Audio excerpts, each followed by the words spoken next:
బైబుల్ని చేత పట్టుకొని బైబులే మాకు శరణ్యమని చెప్పి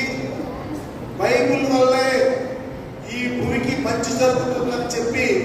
రాజకీయాలు చేస్తున్నటువంటి కుటుంబం డాక్టర్ రాజశేఖర రెడ్డి గారి కుటుంబం.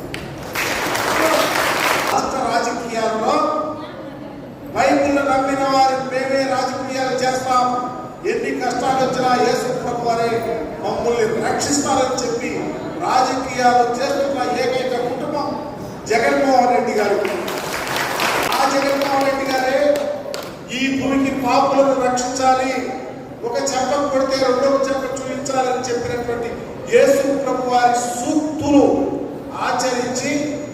ఆయన ఉదయాన్నే లేచి మోకరిల్లి బైబుల్ తీసుకుని ప్రార్థన చేసి రాజకీయాల్లో కష్టాలు ఎదుర్కొని జైలు జీవితం చేసి రాజకీయాల్లో గెలిచి ఈ రాష్ట్రంలో ముఖ్యమంత్రిగా ఈ పేదల కొరకే, నాకు కులం లేదు, మతం లేదు, ప్రాంతం లేదు, పార్టీ లేదు, నాకుంటే బైబిలే, ఈ బైబిల్ నమ్మే నేను పరిపాలన చేస్తానని పేద ప్రజల యొక్క గుండె చప్పుడుగా, పేద పిల్లల యొక్క చదువు, పేదల